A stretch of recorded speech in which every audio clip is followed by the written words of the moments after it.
So hello my dear students, how are you? I hope all you are fine and doing well. So one short series में अब तक हम लोगों ने 4 video को cover कर लिया है, यानी कि 4 चैप्टर्स को कवर कर लिया है, जिसमें कि हमारा नेशनल इनकम है, एडीएएस है, गवर्नमेंट बजट है और है हमारा मनी एंड बैंकिंग। ये चारों यूनिट हम लोगों ने एकदम शुरू से लेके अंतिम तक एकदम डीपली पढ़ा है। जहाँ जहाँ से क्वेश्चन अराइज हो सकते हैं वो सारे टॉपिक हम लोगों ने इस चैप्टर्स में वन शॉट वीडियो जो चल रही है सीरीज़, उसमें सारे इंपॉर्टेंट पॉइंट जो थे हमने डिस्कस किए हैं। आज इस वीडियो में हम लोग पढ़ने वाले हैं हमारे जो मैक्रो इकोनॉमिक्स में दो लास्ट चैप्टर बचे हैं, जो कि एक है बीओपी एंड सेकंड है हमारा फॉरेन एक्सचेंज, जिसको हम लोग पूरे चैप्टर में एफ नाम से डिनोट करेंगे, फॉरेन एक्सचेंज नाम से। सो फर्स्ट चैप्टर जो आज हम लोग इस चैप्टर में इस वीडियो में पढ़ने वाले हैं वो हमारा फॉरेन एक्सचेंज है। आज इस वीडियो में हम दोनों चैप्टर यानी कि बीओपी बैलेंस ऑफ पेमेंट और फॉरेन एक्सचेंज को एकदम शुरू से लेकर अंत तक पूरा कंप्लीट कर लेंगे। और इस वीडियो को देखने के बाद आप लोग को इन दोनों चैप्टर से कोई भी ऐसा क्वेश्चन नहीं रहेगा जो आप बना नहीं पाएंगे।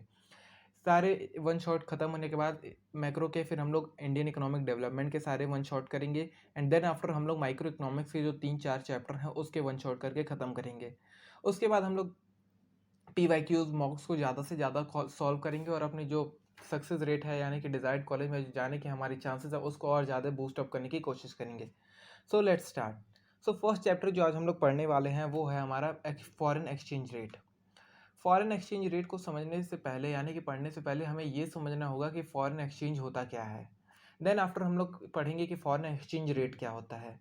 सो फॉरेन एक्सचेंज पहले हम लोग समझते हैं कि एक्चुअल में फॉरेन एक्सचेंज होता क्या है। फॉरेन एक्सचेंज मान लीजिए अगर कोई आदमी है वो फॉरेन एक्सचेंज जानेगा ही नहीं तो फॉरेन एक्सचेंज रेट क्या समझेगा। तो इसको पहले हम लोग समझते हैं कि फॉरेन एक्सचेंज क्या होता है। जैसे आप सभी लोग जानते हैं हमारे इंडिया की करेंसी जो है वो है रुपीज़। ठीक उसी प्रकार अमेरिका की करेंसी क्या है, डॉलर। ठीक है, इसी तरह अलग अलग कंट्री की अलग अलग, कहीं का यूरो है कहीं का कुछ है, तो अलग अलग जितनी भी कंट्री हैं हर जगह का अलग अलग करेंसी है। ठीक है, इस बात से हम लोग अग्री करते हैं। ठीक है, तो अपनी डोमेस्टिक करेंसी हम लोग किसको कहेंगे, डॉलर को कहेंगे, यूरो को कहेंगे या रुपीज़ को कहेंगे। सो जिस कंट्री में हम लोग रह रहे हैं वो हमारी उस देश की जो करेंसी है वो हमारी डोमेस्टिक करेंसी होगी। यानी कि हमारी डोमेस्टिक करेंसी क्या हुई, डोमेस्टिक करेंसी हमारी क्या हुई, रुपीज़। ठीक है, तो इतना आप लोग समझ गए ना कि हमारी डोमेस्टिक करेंसी क्या है और बाहर की करेंसी क्या है। तो जिस देश में हम लोग रह रहे हैं उस देश की करेंसी हमारे लिए क्या है, डोमेस्टिक करेंसी, डोमेस्टिक करेंसी। ठीक है, अब अपनी देश की करेंसी को छोड़ के यानी कि अपनी डोमेस्टिक करेंसी को छोड़ के दुनिया भर में जितनी भी करेंसी हैं, अब आप लोग बात समझिएगा कि अपनी डोमेस्टिक करेंसी को छोड़ करके दुनिया भर में जितनी भी करेंसी हैं वो हमारे लिए क्या कहलाएंगी, फॉरेन एक्सचेंज। क्या कहलाएंगी, फॉरेन एक्सचेंज। फिर चाहे वो अमेरिका का डॉलर हो, थाईलैंड का बात हो या फिर यूरो हो, जो भी करेंसी हो हमारी डोमेस्टिक करेंसी को छोड़ करके दुनिया की जितनी भी करेंसी हैं वो हमारे लिए कहलाएंगी फॉरेन एक्सचेंज। ठीक है, अब मान लीजिए दूसरा एग्जांपल लीजिए, हम लोग रहते हैं कहाँ पे, ऑस्ट्रेलिया में, सॉरी अमेरिका लेके चलिए, अमेरिका ज़्यादा यूँ ना, हम लोग पूरे चैप्टर में US डॉलर की बात करेंगे तो अमेरिका के लेके चलिए। ठीक है, अब हम लोग मान लीजिए हम लोग रेसिडेंट हैं कहाँ के, अमेरिका के। ठीक है, अब अमेरिका की डोमेस्टिक करेंसी क्या होगी, रुपीज़ होगी कि डॉलर होगी, आप लोग बताइए। हम अमेरिका की जो करेंसी होगी, डोमेस्टिक करेंसी होगी, वो क्या होगी, रुपीज़ होगी या डॉलर होगी। ऑब्वियस सी बात है, आप लोगों ने आंसर दे भी दिया होगा कि डॉलर होगी। ठीक है, तो अमेरिका, अब अमेरिका की डोमेस्टिक करेंसी हो गई डॉलर, हम लोग अमेरिका में रह रहे हैं ना, तो हमारे अमेरिका की डोमेस्टिक करेंसी हो गई डॉलर। अब इसको छोड़ करके यानी कि जिस कंट्री में आप रह रहे हैं उस कंट्री की डोमेस्टिक करेंसी को छोड़ करके दुनिया भर की सारी करेंसी आपके लिए क्या हो जाएगी, फॉरेन एक्सचेंज। ठीक है, इतनी बात आप लोग को समझ आ गई ना कि फॉरेन एक्सचेंज क्या होता है। एक बार फिर मैं बता देता हूँ कि अपनी डोमेस्टिक करेंसी को छोड़ करके, चाहे वो रुपीज़ हो, चाहे वो डॉलर हो, चाहे वो कुछ भी हो, अपनी डोमेस्टिक करेंसी को छोड़ करके दुनिया भर की जितनी भी करेंसी हैं वो सारी आपके लिए क्या कहलाएंगी, फॉरेन एक्सचेंज। ठीक है, इतना आपको समझ आ गया होगा आई होप। अब हम लोग समझते हैं कि फॉरेन एक्सचेंज रेट क्या होता है। ठीक है, एक सेकेंड, ठीक है। हाँ, तो अब हम लोग समझते हैं फॉरेन एक्सचेंज रेट किसको कहते हैं। ठीक है, फॉरेन एक्सचेंज रेट हम लोग समझते हैं। अभी हम लोग समझे कि फॉरेन एक्सचेंज क्या होता है। फॉरेन एक्सचेंज मतलब होता है कि दुनिया अपनी डोमेस्टिक करेंसी को छोड़ करके दुनिया भर की जितनी भी करेंसी हैं वो हमारे लिए क्या आ जाएंगी, फॉरेन एक्सचेंज। ठीक है, अब फॉरेन एक्सचेंज रेट की बात करते हैं कि फॉरेन एक्सचेंज रेट क्या होता है। तो मान लीजिए आपकी डोमेस्टिक करेंसी है 1 रुपये, मान लीजिए रुपीज़ है। ठीक है, ये चल क्यों नहीं रहा, एक सेकेंड। ओ माय गॉड, इसको इरेज करता हूँ फिर मैं आपको बताता हूँ। ठीक है, तो मान लीजिए आप इंडिया में रह रहे हैं, तो आपकी जो अभी आप लोग डेली न्यूज़ में सुनते होंगे कि डॉलर का प्राइस एक 80 रुपये बढ़ गया, 90 रुपये हो गया, 85 रुपये हो गया। तो ये क्या होता है, इसको हम लोग समझते हैं, उसी को हम लोग फॉरेन एक्सचेंज रेट कहते हैं। अब उसको मैं इजी लैंग्वेज में आपको समझाने की कोशिश करता हूँ, उसके बाद आपको एकदम foreign exchange rate crystal clear हो जाएगा आपके मन में। तो जैसे मान लीजिए आपकी जो रुपीज़ की वैल्यू है, अभी $1 की जो वैल्यू है वो 80 रुपीज़ है। ठीक है, 80 रुपीज़ इज इक्वल टू $1, अरे सॉरी डॉलर, $1। ठीक है, तो एक इससे हम लोग क्या समझ पा रहे हैं, ये जो मैंने अभी स्टेटमेंट ऊपर लिखी है कि 80 रुपीज़ इज इक्वल टू $1, इससे हम लोग क्या समझ रहे हैं कि यानी कि फॉरेन यानी कि $1 हमें खरीदने के लिए अपनी डोमेस्टिक करेंसी का 80 रुपया देना पड़ रहा है। नहीं समझे आप लोग। जैसे मान लीजिए अभी आप लोग डेली सुनते होंगे कि $1 जो है वो 80 रुपया हुआ, 82 रुपया हुआ, 83 रुपया हुआ। यानी कि अपनी डोमेस्टिक करेंसी का कितना हमें यूनिट पे करना पड़ रहा है बाहर की करेंसी का 1 यूनिट खरीदने के लिए। यानी कि $1 खरीदने के लिए हमें अपनी डोमेस्टिक करेंसी का कितना यूनिट, कितना रुपीस पे करना पड़ रहा है, उसी को हम लोग बोलते हैं फॉरेन एक्सचेंज रेट। जैसे आप लोग अब यूरो का एग्जांपल लेके चलिए। ठीक है, यूरो का कुछ सिंबल ऐसा ही होता है। ठीक है, तो मान लीजिए €1 इज इक्वल टू 40 रुपीज़। ठीक है, तो €1 खरीदने के लिए हमें अपनी डोमेस्टिक करेंसी का कितना यूनिट देना पड़ रहा है। यानी कि €1 खरीदने के लिए हमें अपनी डोमेस्टिक करेंसी का कितना यूनिट देना पड़ रहा है, वही होता है फॉरेन एक्सचेंज रेट।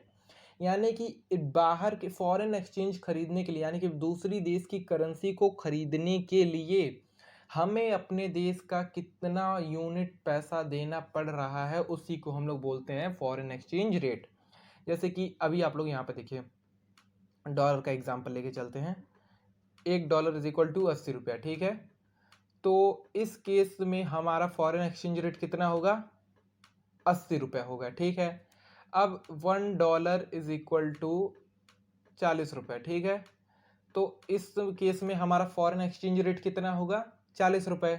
ठीक है, तो उसी प्रकार एक यानी कि मतलब बाहर की करेंसी की यानी कि इंटरनेशनल करेंसी खरीदने के लिए, इंटरनेशनल करेंसी का 1 यूनिट खरीदने के लिए हमें अपनी डोमेस्टिक करेंसी का कितना यूनिट पे करना पड़ रहा है, इसी को हम लोग कहते हैं foreign exchange rate. I hope आपको फॉरेन एक्सचेंज और foreign exchange rate basic clear हो गया कि ये फॉरेन एक्सचेंज क्या होता है, फॉरेन एक्सचेंज रेट क्या होता है। सेम वही चीज़ यहाँ पे लिखी है। Foreign exchange rate refers to the rate at which 1 unit of foreign currency can be exchange for number of unit in domestic currency. So हम अपनी डोमेस्टिक करेंसी का कितना यूनिट एक्सपेंड करें जिससे हमें फॉरेन करेंसी का 1 यूनिट मिल सके। So it is the price paid in domestic currency in order to get 1 unit of, ये पॉइंट आप लोग नोट करिए, 1 यूनिट ऑफ फॉरेन करेंसी, इसी को हम लोग बोलते हैं फॉरेन एक्सचेंज रेट। जैसे यहाँ पे लिखा है $1 इज इक्वल टू 78 रुपीज़। तो $1 यानी कि $1 खरीदने के लिए हमें कितना, यानी कि $1 हमारे क्या होगा, डोमेस्टिक करेंसी होगा कि फॉरेन करेंसी होगा, आप लोग बताइए। तो जो $1 है वो हमारे लिए डोमेस्टिक करेंसी होगा या फॉरेन करेंसी होगा, तो $1 जो है वो हमारे लिए फॉरेन करेंसी होगा। ठीक है, हमारी डोमेस्टिक करेंसी क्या होगी, रुपीज़, तो ये क्या हो गया, फॉरेन एक्सचेंज हो गया हमारे लिए। और ये जो 78 है ये हमारा क्या हो गया, डोमेस्टिक करेंसी। ठीक है, क्या है हमारा, डोमेस्टिक करेंसी। ठीक है, तो एक फॉरेन एक्सचेंज खरीदने के लिए हमें अपने डोमेस्टिक करेंसी का कितना यूनिट पे करना पड़ रहा है, वही होता है फॉरेन एक्सचेंज। जैसे $1 खरीदने के लिए हमें 78 रुपीज़ अपने डोमेस्टिक करेंसी का देना पड़ रहा है। ठीक उसी प्रकार अगर कोई 1 रुपीज़ हमारे यहाँ का खरीदेगा, यानी कि अमेरिकन डॉलर, अमेरिका का कोई आदमी है वो हमारे 1 रुपीज़ को खरीदेगा, तो ऑब्वियसली बात है डॉलर की जो प्राइस है हमारे रुपीज़ से कई गुना ज़्यादा है, तो उसको 1/7.78 जो रेशियो होगा वो उसको पे करना पड़ेगा हमारे यहाँ का 1 रुपीज़ खरीदने के लिए। तो फॉरेन एक्सचेंज रेट बेसिकली इतना ही है कि आपको दूसरी करेंसी का 1 यूनिट खरीदने के लिए अपनी डोमेस्टिक करेंसी का कितना पे करना पड़ रहा है, that is called foreign exchange rate. अब बात करते हैं types of foreign exchange rate कितने होते हैं। तो बेसिकली 3 टाइप के फॉरेन एक्सचेंज रेट होते हैं। एक होता है फिक्स्ड एक्सचेंज रेट, एक होता है फ्लेक्सिबल एक्सचेंज रेट, फ्लेक्सिबल जिसको हम लोग फ्लोटिंग एक्सचेंज रेट नाम से भी जानते हैं, और थर्ड होता है मैनेज फ्लोटिंग। मैनेज फ्लोटिंग और फ्लेक्सिबल एक्सचेंज रेट में ज़्यादा कोई अंतर नहीं होता, बस मैनेज फ्लोटिंग में थोड़ा बहुत गवर्नमेंट का इंटरफेरेंस आ जाता है। इसको हम लोग आगे डिस्कस करेंगे कैसे होता है क्या होता है। इसमें थोड़ा गवर्नमेंट का रोल आ जाता है। ये डायरेक्ट फ्लोटिंग ये आपका वो डिपेंड करता है कि मार्केट के डिमांड एंड सप्लाई के उस पर डिपेंड करता है। और फिक्स एक्सचेंज रेट आपका 2 टाइप का होता है, एक होता है ब्रेटन वुड सिस्टम, एक होता है गोल्ड स्टैंडर्ड सिस्टम। उसको हम लोग अब डिस्कस करते हैं बारी बारी कि ये क्या क्या होते हैं। So gold standard system fix exchange rate के 2 पार्ट होते हैं, gold standard system of exchange and एक होता है Brayton would system of exchange. तो हम लोग बारी बारी समझते हैं कि ये gold standard system of exchange क्या है and Brayton would system of exchange क्या है। So according to this system, 1920 gold was taken as a common unit of exchange between two currency of different country. Each country was to define value of the currency in term of gold. Accordingly, value of one currency in term of the other currency was fixed considering gold value of each currency. Example: 1 UK euro is equal to 4 gram gold. 1 US dollar is equal to 2 gram gold. Then 1 UK euro is equal to 2 US dollar. Exchange rate between UK and US. So basically बात यहाँ पे ये लिखी है, आप लोग को मैं एक एग्जाम्पल के थ्रू समझाता हूँ। जो अगर आपको थ्योरी पढ़ना है तो आप इसको रीड कर सकते हैं, मैंने बस आपको पढ़ाने के समझाने के लिए सुनाने के लिए एक बार रीड कर दिया इसको। तो अभी मैं बताता हूँ क्या होता है। जैसे कि मान लीजिए क्या है, जो गोल्ड स्टैंडर्ड सिस्टम है, ठीक है, इसमें क्या होता है, जो हर कंट्री रहती है वो सारी कंट्री अपनी जो एक करेंसी रहती है उस पर एक गोल्ड अमाउंट है, गोल्ड का एक मेजरमेंट सेट कर देती हैं कि हमारे एक यूनिट का प्राइस एक यूनिट का प्राइस इतने ग्राम गोल्ड है। एज फॉर एग्जांपल जान लीजिए, मान लीजिए डॉलर है, ठीक है, तो $1 का मान लीजिए अमेरिका है, वो अपना सेट कर दिया कि हमारे $1 का जो वैल्यू है वो 2 ग्राम गोल्ड का है, 2 ग्राम, ठीक है, गोल्ड का है, ठीक है। और इंडिया अपने रुपीस की वैल्यू सेट कर दी कि हमारे 2 रुपीस की वैल्यू जो है वो कितनी है, 4 ग्राम गोल्ड है, ठीक है, 4, ओह मैंने यहाँ पे mg लिख दिया, हाँ, तो 4 ग्राम गोल्ड है, ठीक है। तो अगर किसी को अगर हमारे इंडिया को यानी कि वो चाहिए, $2 चाहिए, अगर $2 की 2 यूनिट चाहिए, तो हमें कितने ग्राम गोल्ड पे करना पड़ेगा, हमें कितना ग्राम गोल्ड पे करना पड़ेगा उनको। अगर हमें हमें वहाँ की करेंसी का $1 चाहिए, तो हमें उनको कितना पे करना पड़ेगा, कितना ग्राम गोल्ड पे करना पड़ेगा हमको, उनको 2 ग्राम गोल्ड पे करना पड़ेगा, क्योंकि हम उनकी जो यूनिट ऑफ एक्सचेंज है उसको वो लोग ग्राम में सेट किए हैं, जिसकी उनकी 1 यूनिट की प्राइस कितनी है, 2 ग्राम गोल्ड। अगर ठीक उसी प्रकार जो अमेरिका है उसको इंडिया की 1 यूनिट लेना है, तो इंडिया का 1 यूनिट लेने के लिए उनको कितना ग्राम गोल्ड देना पड़ेगा, यहाँ पर भी 2 ही होगा, ये 1 से कट जाएगा और ये 2 से कट जाएगा, ठीक है। हाँ, तो इसको एज एन एग्जांपल आप हाइपोथेटिकल एग्जांपल लेके चलिए, ठीक है। तो इतना मैथमेटिक्स में ना घुसिए, आप लोग ये समझिए सीधा बेसिक फंडा कि वो वहाँ पे जो रहता है वो अपनी जो वैल्यू रहती है अपने कॉइन्स की या फिर करेंसी की, वो गोल्ड में सेट कर देते हैं। तो अगर इनको हमारे यहाँ का 1 यूनिट करेंसी चाहिए, यानी कि फॉरेन एक्सचेंज का 1 यूनिट चाहिए इंडिया का, तो उनको 2 ग्राम गोल्ड देना पड़ेगा। अगर उनको हमारे यहाँ से उनको कुछ चाहिए, अगर हमें उनकी करेंसी का 1 यूनिट चाहिए, तो हमें 2 ग्राम गोल्ड सेट करना पड़ेगा। ये 2 ग्राम या 4 ग्राम वो डिफर कर सकता है, बट बेसिक फंडा यही है कि गोल्ड स्टैंडर्ड सिस्टम में सारी करेंसी की वैल्यू जो रहती है वो गोल्ड पे सेट रहती है। तो अगर किसी कंट्री से किसी कंट्री को फॉरेन एक्सचेंज लेना है, यानी कि फॉरेन एक्सचेंज उनकी करेंसी को खरीदना है, तो वो गोल्ड के हिसाब से खरीदेंगे। अब बात करते हैं ब्रेटन वुड सिस्टम में क्या होता है। तो ब्रेटन वुड सिस्टम में बेसिकली ये है कि उनमें जैसे, एक सेकेंड, ब्लैक स्क्रीन पे चल रहे, तो ब्रेटन वुड्स सिस्टम में बेसिकली ये है, जैसे इसमें हम लोग गोल्ड को कॉमन यूनिट लेके चल रहे थे कि सारी करेंसी गोल्ड पे वो थी।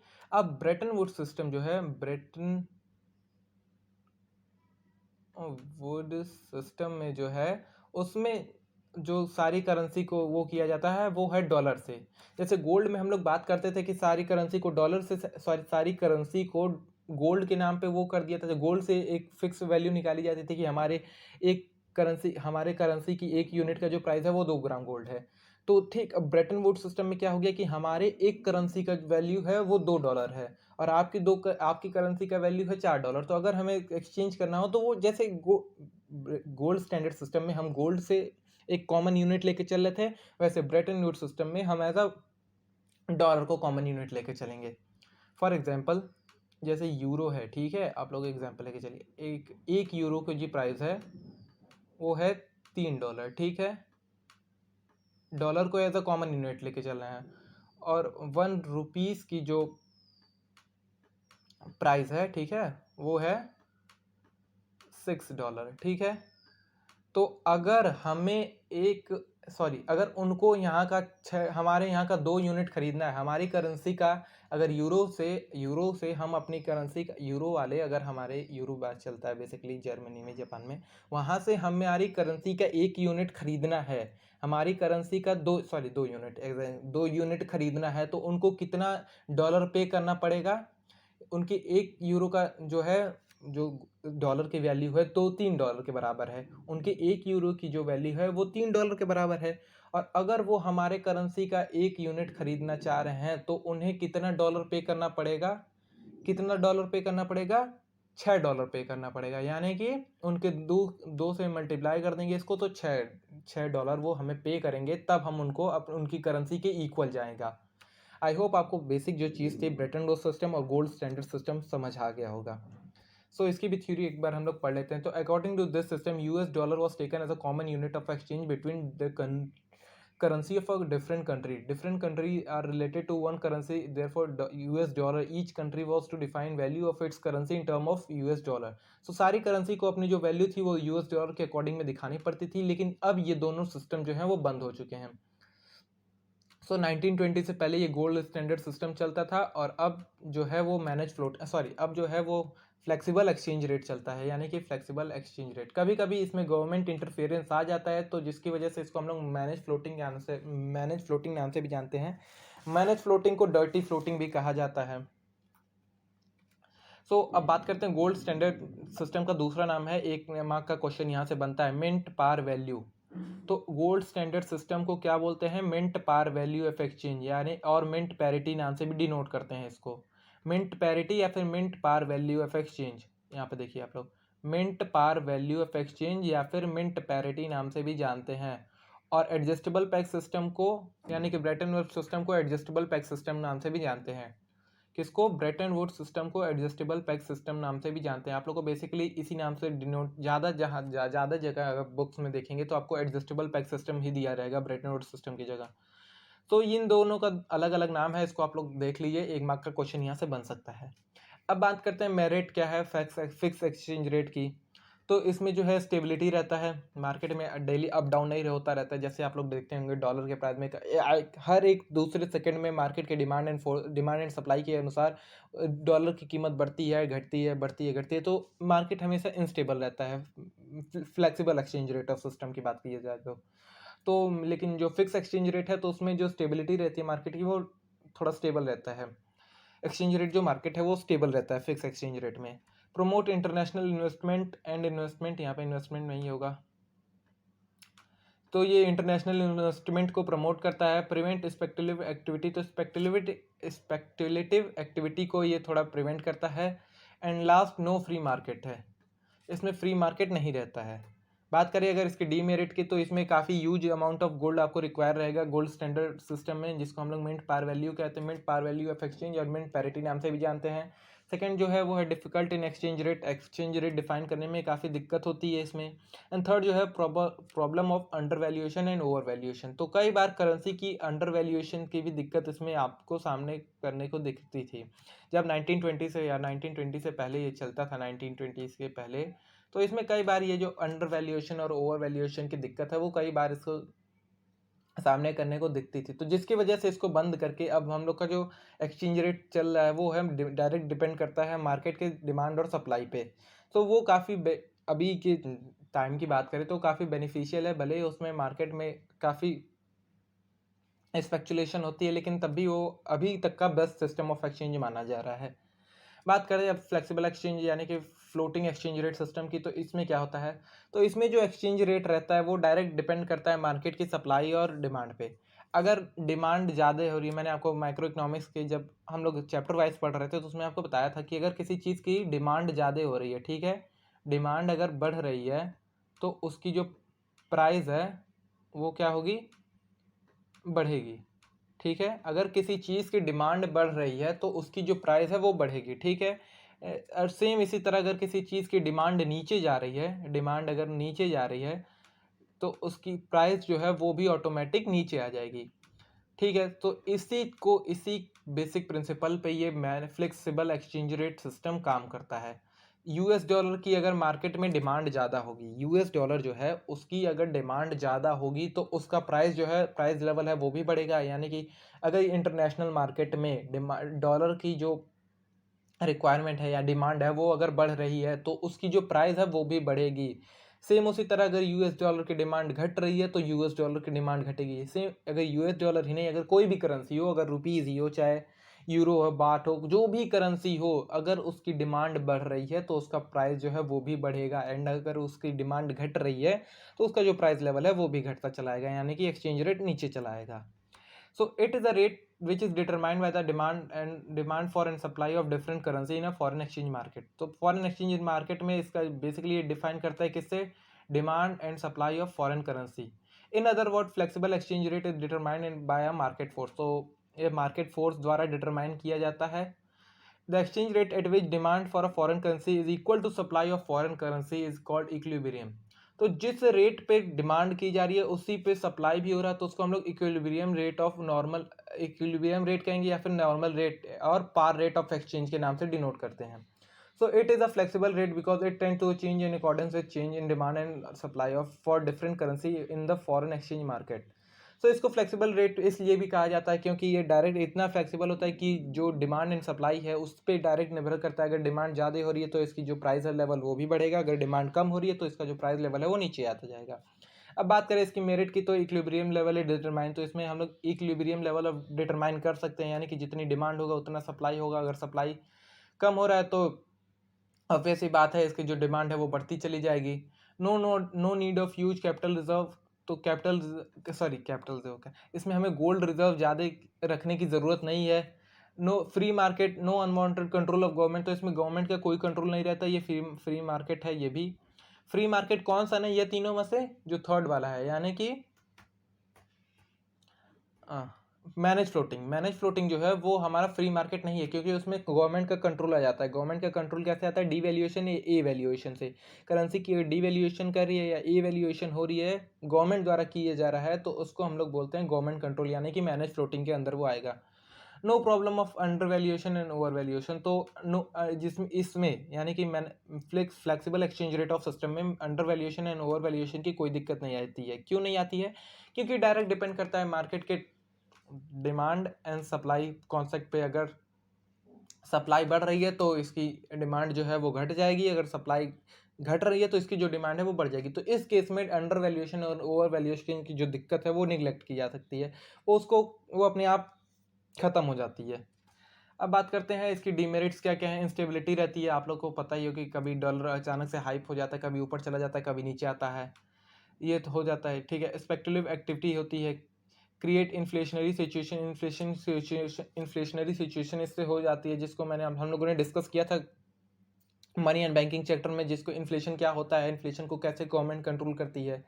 Risk of foreign trade and foreign investment, तो इससे foreign trade and foreign investment पे भी रिस्क रहता है। अब बात करते हैं मैनेज फ्लोटिंग की। मैनेज फ्लोटिंग क्या होता है, सो it is a system in which exchange rate is determined by the market force and demand and supply in international money market, but when domestic currency is heavily depreciating, the Reserve Bank of India intervenes to some some influence on the exchange rate so that it's remain within a desired limit. So basically ये है कि ये भी जो flexible exchange rate है basically ये भी वही है, लेकिन कई बार ऐसा होता है कि डोमेस्टिक जो करेंसी है वो काफ़ी डेप्रिशिएट होती जाती है, काफ़ी डेप्रिशिएट हो जाती है। मान लीजिए $1 का दाम 80 रुपये है, कुछ दिन बाद $1 का दाम 90 रुपये, $1 का दाम 100 रुपये, $1 का दाम 200 रुपये। जब डोमेस्टिक करेंसी डिप्रिशिएट होती जाती है, ज़्यादा डिप्रिशिएट हो जाती है, तो क्या करती है गवर्नमेंट? गवर्नमेंट क्या करती है, जो फॉरेन करेंसी है उसकी डिमांड बढ़ा देती है, उसकी सप्लाई बढ़ा देती है। क्या आप लोग को एग्जांपल से बताता हूँ। जैसे मान लीजिए क्या है कि मान लीजिए यहाँ पे जो 1 रुपये, सॉरी 1 सेकेंड,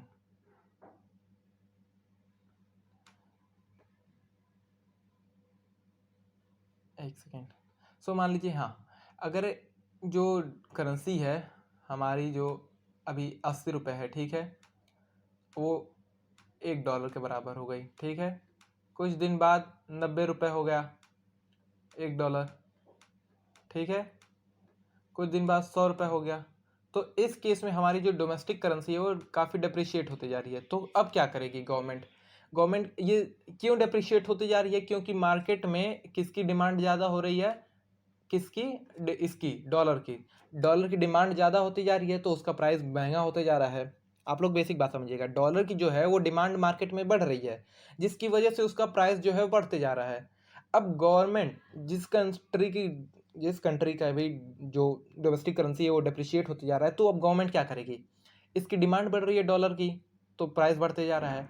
अब गवर्नमेंट क्या करेगी? अपने फॉरेन एक्सचेंज रिजर्व में से डॉलर की सप्लाई बढ़ा देगी।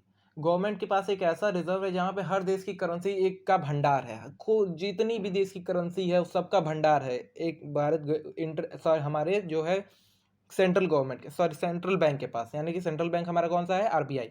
तो आरबीआई के पास सारे फॉरेन एक्सचेंज रिजर्व हैं, ठीक है। तो मार्केट, इंटरनेशनल मार्केट में डिमांड जब हो रही है, किसकी डिमांड बढ़ रही है? डॉलर की। तो अब इंडियन गवर्नमेंट या फिर इंडियन सेंट्रल बैंक अपने फॉरेन एक्सचेंज रिजर्व से डॉलर को निकाल के इंटरनेशनल मार्केट में उसकी सप्लाई बढ़ा देगा। अब सप्लाई बढ़ा देगा, डिमांड जो ज़्यादा हो रही थी अब उसका सप्लाई बढ़ा दिया, तो अब ऑब्वियस सी बात है ये जो रेट बढ़ते चला जा रहा था अभी अपने आप डिजायर्ड लिमिट में आ जाएगा। 80, 100 से 50, 95 जाएगा, 90 जाएगा, 85 आएगा, 80 आएगा। तो जब भी डिमांड बढ़ती है तो उस केस में हमारी जो डोमेस्टिक करेंसी है वो डेप्रिशिएट होती जाती है। जब भी फॉरेन करेंसी की डिमांड बढ़ती है तो हमारी जो डोमेस्टिक करेंसी है वो डेप्रिशिएट होती जाती है। तो उस केस में क्या करेगी? जो हमारी सेंट्रल बैंक है वो जो जिस करेंसी की डिमांड बढ़ रही है उस करेंसी की जो सप्लाई है वो इंटरनेशनल मार्केट में अपने रिजर्व से निकाल के, आरबीआई के पास एक गुल्लक है, आप लोग समझिए, आरबीआई के पास एक गुल्लक है जिसमें सारे देश की करेंसी को रखा गया है। सारे देश की, चाहे डॉलर हो, चाहे बात हो, चाहे यूरो हो, चाहे कोई भी करेंसी हो, सारी करेंसी इस गुल्लक में रखी है, ठीक है। अब मार्केट में डिमांड बढ़ रही है, डिमांड बढ़ रही है डॉलर की, ठीक है, डिमांड बढ़ रही है यानी कि तो प्राइस भी बढ़ेगा। मैंने आपको बताया था जब भी डिमांड बढ़ेगी तो उसका जो प्राइस लेवल है वो भी बढ़ेगा। अब डिमांड बढ़ रही है, प्राइस बढ़ रहा है, डिमांड बढ़ रहा है, प्राइस बढ़ रहा है, डिमांड बढ़ रहा है, प्राइस बढ़ रहा है। तो अब क्या करेगी सरकार? तो सरकार परेशान हो गई कि अरे डॉलर 80 रुपया हो गया, 100 रुपया हो गया, 200 हो गया, 300 हो गया, अब क्या करे? अब क्या करे? तो सरकार अपने गुल्लक में से निकालेगी, फॉरेन एक्सचेंज रिजर्व में से डॉलर का खजाना, अब उसको सर्कुलेट कर देगी हमारे इंटरनेशनल मार्केट में। तो जहां डिमांड ज़्यादा बढ़ती चली जा रही थी, अगर वहां पे सप्लाई बढ़ा दी जाए तो डिमांड कम हो जाएगी। डिमांड अगर बढ़ रही है तो सप्लाई अगर बढ़ा दी जाए तो डिमांड अपने आप कम हो जाएगी। और जब डिमांड कम होगी तो उसका जो डिमांड कम होती जाएगी तो उसके जो प्राइस लेवल बढ़ रही थी वो भी कम ऑटोमेटिक हो जाएगी, जिसकी वजह से जो हमारी करेंसी डिप्रिशिएट होती जा रही थी वो थोड़ा अप्रिशिएट होगी, उसकी वैल्यू बढ़ेगी। और इसी को हम लोग कहते हैं मैनेज फ्लोटिंग। तो जिस केस में करेंसी को डेप्रिशिएट या अप्रिशिएट करने की पावर गवर्नमेंट के पास है उस केस को हम लोग कहते हैं मैनेज फ्लोटिंग। आई होप आपको ये बेसिक बात यहाँ पे समझ आ गई होगी। सो अब बात ये भी आती है कि हमें फॉरेन एक्सचेंज चाहिए क्यों। एक बात आती है ना कि हमें फॉरेन एक्सचेंज चाहिए, कि हमें दूसरे देश की करेंसी क्यों चाहिए? हम क्या करेंगे दूसरे देश की करेंसी लेके? हमारे पास तो इंडियन रुपीज़ है, हम इंडिया में डॉलर को लेके थोड़ी शॉपिंग करेंगे। तो अब ये क्वेश्चन सबके मन में आता होगा कि हम डोमेस्टिक करेंसी क्यों रखें अपने पास, क्या फ़ायदा होगा? तो आप लोग खुद सोचिए कि डोमेस्टिक करेंसी रखने का क्या क्या फ़ायदा हो सकता है, बताते जाइए। मान लीजिए हमको अगर किसी देश में भूकंप आ जाता है, जापान में भूकंप आ जाता है, ठीक है, किसी भी देश में आ सकता है, जापान में मान लीजिए भूकंप आ गया, ठीक है। अब हमको वहाँ पे मदद पहुँचानी है, फाइनेंशियल हेल्प पहुँचानी है, ठीक है, फाइनेंशियल हेल्प देनी है, ठीक है, कोई बात नहीं, दे देंगे। आटा दे देंगे, चावल दे देंगे, गेहूँ दे देंगे, लेकिन अब वो मांग रहे हैं कि पैसा, हमको पैसा भी चाहिए। तो अब हम क्या करें? हम गांधी जी को वहाँ पे नहीं ना दे सकते हैं कि गांधी जी दे देंगे, जापान में चल जाएंगे गांधी जी भी। गांधी जी नहीं चलेंगे जापान में। हमको वहाँ पे पेमेंट अगर करना है या फिर उनको मदद पहुँचानी है, फाइनेंशियल हेल्प, तो हमको उनकी जो करेंसी होगी उसमें पैसा देना पड़ेगा। ठीक है, अब उसकी करेंसी तो हमारे पास है नहीं, हम कहाँ से? हम तो गांधी जी चलाते थे, अब गांधी जी वहाँ पे चले गए नहीं, तो इसका मतलब हम मदद नहीं कर पाएंगे। तो ऐसा नहीं है, हम मदद कर पाएंगे। तो वो करेंसी हम इंटरनेशनल मार्केट में उस करेंसी के हिसाब से चेंज कर लेंगे। जैसे कि हमने बताया था कि फॉरेन एक्सचेंज रेट क्या होता है, हम अपनी एक करेंसी के यूनिट उनके करेंसी का जितना यूनिट रहेगा उसी को एक्सचेंज करेंगे। अगर हमको 100 रुपया देना है तो मान लीजिए वहाँ पे डॉलर चल रहा है जापान में, तो $1 वहाँ पे मान लीजिए 80 रुपये है। ठीक है, तो हम उनको 160 रुपया देंगे, यानी कि 160 रुपये से उनकी करेंसी खरीदेंगे इंटरनेशनल मार्केट में, और देन आफ्टर उनको $2 हम दे देंगे।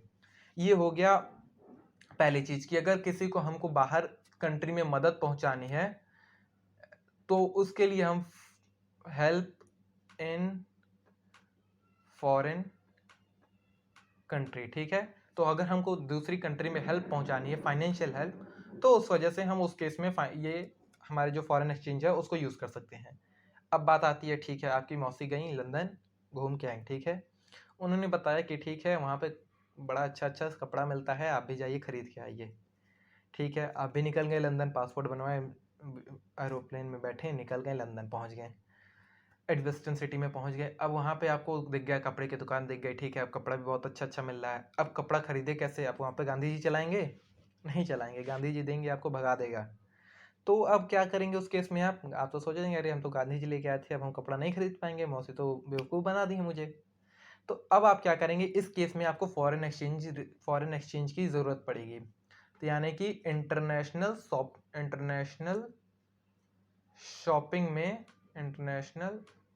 शॉपिंग में आपको फॉरेन एक्सचेंज रेट की ज़रूरत पड़ेगी। ठीक है, अब किस केस में आपकी मदद पड़ेगी फॉरेन एक्सचेंज की? मान लीजिए आप कंपनी खोल रहे हैं, ठीक है, कंपनी खोल लिए, अब आप फैक्ट्री लगा रहे हैं, उसके लिए फैक्ट्री भी लगा लिए। अब फैक्ट्री के लिए आपको लोन चाहिए 50 लाख रुपए, 60 लाख रुपए, ठीक है, 50-60 लाख रुपए आप लोन ले लिए। लेकिन आपकी कंट्री की जो बैंक है वो आपको बैंक उतना लोन नहीं प्रोवाइड कर पा रहे हैं जितना बाहर के बैंक प्रोवाइड कर पा रहे हैं। ठीक है, अब बाहर के बैंक अगर आपको लोन देंगे तो वो आपके डॉलर में देंगे, वो अपने जो उनकी करेंसी रहेगी वो इसके हिसाब से देंगे। ठीक है, आप लोन ले लिए, अब लोन ले लिए तो आप यहाँ पे तो करेंसी चलाएंगे नहीं, उनकी करेंसी यहाँ पे चलाएंगे। अब यहाँ पे आप सबको डॉलर बांटते फिरेंगे तो आपको, अगर आप रिक्शे से जा रहे हैं कहीं पे, आप उसको डॉलर देंगे तो आपको मार के भगा देगा। तो उस केस में भी आपको क्या चाहिए? इंटरनेशनल लोन में भी आपको फॉरेन एक्सचेंज की ज़रूरत पड़ेगी इंटरनेशनल लोन में। ठीक है, लोन ले लिए, अब आप लोन लिए हैं तो लोन का रीपेमेंट भी तो करेंगे। इंटरनेशनल लोन अगर लिए हैं तो आप लोन ले लिए, तो आप ऐसा तो है नहीं कि पैसा खा के हाँ बैठ गए, ठीक है बढ़िया कंपनी खूब बढ़िया चल रही है, पैसा छाप रही है कंपनी, अब बढ़िया है, मज़े से रहना है। अब आप जो लोन लिए हैं उसका आपको पैसा भी तो देना है, रीपेमेंट तो करना है। तो रीपेमेंट ऑफ लोन के लिए भी आपको फॉरेन एक्सचेंज चाहिए। पेमेंट आप लोग राइटिंग थोड़ा इग्नोर करिएगा, लैपटॉप पे ऐसे ही चल रही है। रीपेमेंट ऑफ लोन, ठीक है, ठीक है, रीपेमेंट ऑफ लोन हो गया। अब किस केस में हमको फॉरेन एक्सचेंज की ज़रूरत पड़ सकती है? अगर मान लीजिए हम दूसरे कंट्री में इन्वेस्टमेंट कर रहे हैं, अगर हम दूसरे देश में फैक्ट्री लगा रहे हैं, तो दूसरे देश में फैक्ट्री लगा रहे हैं इसको कहते हैं फॉरेन डायरेक्ट इन्वेस्टमेंट, FDI। तो अगर हम दूसरे देश में फैक्ट्री लगा रहे हैं तो उस केस में भी हमको ये जो फॉरेन एक्सचेंज है उसकी ज़रूरत पड़ेगी। तो ये कुछ बेसिक्स मेजर हैं जिस केस में हमें फॉरेन एक्सचेंज की ज़रूरत पड़ सकती है। आपके पास अगर और कोई रीज़न हो और कोई सिचुएशन हो जहाँ पे आपको फॉरेन एक्सचेंज की ज़रूरत पड़ सकती है, वो सारी चीज़ें आप लोग यहाँ पे हम बता सकते हैं, कमेंट सेक्शन में मेंशन कर सकते हैं।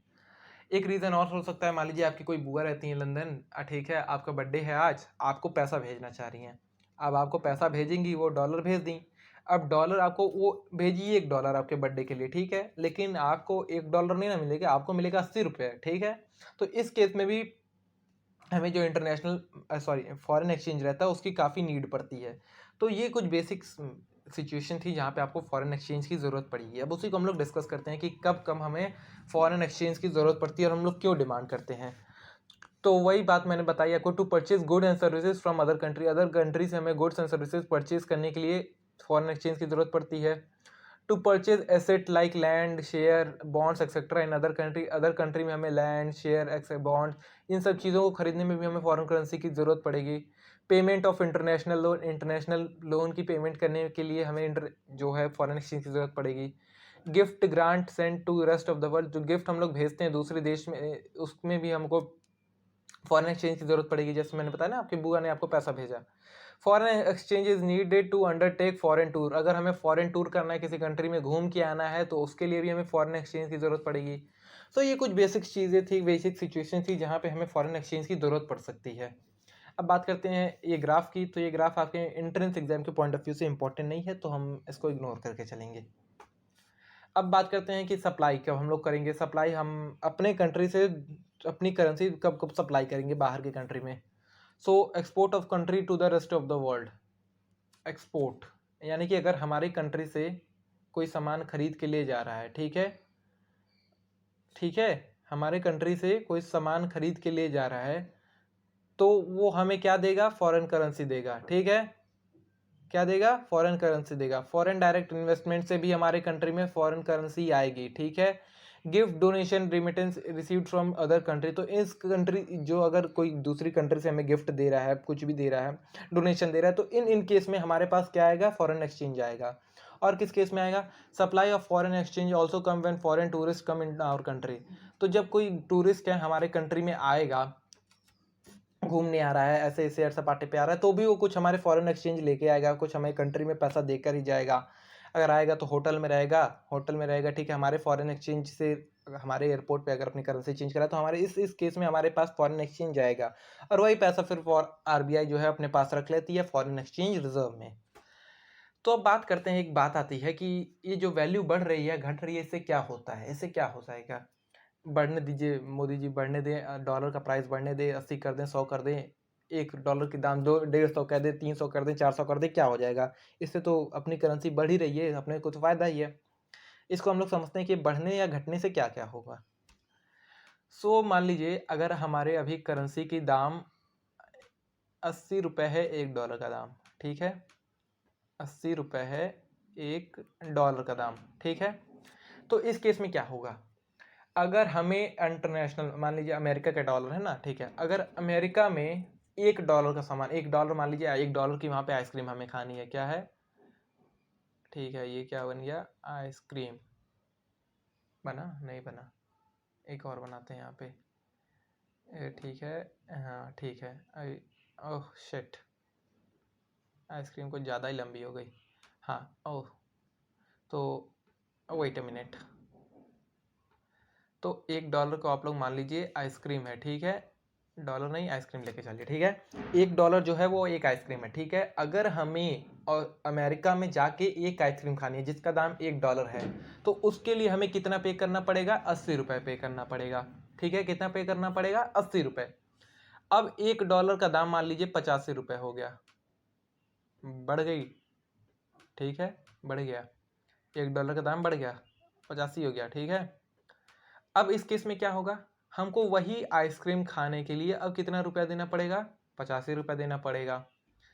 अब देखिए, अब वही आइसक्रीम हो गई 90 रुपये की, ठीक है, $1 है, $1 की ही आइसक्रीम का दाम, $1 वही है, लेकिन अब एक आइसक्रीम का दाम हमको अपने डोमेस्टिक करेंसी का कितना देना पड़ रहा है, 90 रुपया। तो हमारे लिए $1 का सामान खरीदना महंगा हो रहा है कि सस्ता हो रहा है। आप लोग सोचिए कि अब ये नहीं देखिए कि पहले 80 था 85 हो गया तो इसका मतलब हमारी करेंसी बड़ी हो गई, ऐसा नहीं है। आप लोग को जो दाम $1 खरीदने के लिए 80 रुपया देना पड़ रहा था, वही $1 खरीदने के लिए आपको 85 रुपया देना पड़ रहा है। वही $1 खरीदने के लिए आपको 90 रुपया देना पड़ रहा है। वही $1 खरीदने के लिए आपको कुछ दिन बाद 200 रुपया देना पड़ेगा। तो ये जो है आपके लिए इंटरनेशनल मार्केट में काफ़ी महंगा होते जा रहा है। अब आप लोग सोचेंगे ठीक है महंगा हो गया, अब इससे क्या ही करना है, हमको नहीं आइसक्रीम खाएंगे, नहीं खाएंगे, काम चल जाएगा।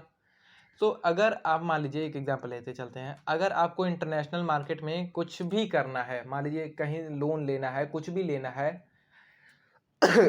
तो भी वो आपके लिए महंगा हो जाएगा। मान लीजिए आप लोन लिए $1 का लोन लिए, ठीक है, $1 का लोन लिए, जब आपके डॉलर का दाम था 85 रुपये, ठीक है, जब ₹1 का दाम था, $1 का दाम था 85 रुपये, तब आप अमेरिका से $1 का लोन लिए।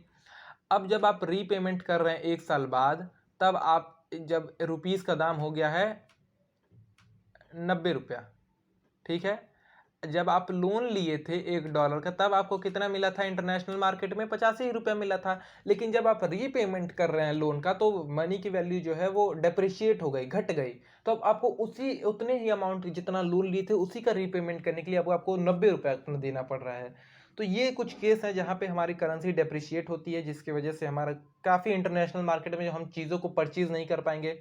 अब क्या होगा इस केस में? क्या होगा, मान लीजिए आप ऑस्ट्रेलिया में या फिर अमेरिका में जो आइसक्रीम खा रहे थे, अब आइसक्रीम आप नहीं खाएंगे। यानी कि जो आप इंपोर्ट कर रहे थे, यानी कि बाहर से चीज़ों का इंपोर्ट कर रहे थे, वो आपके लिए क्या होगा?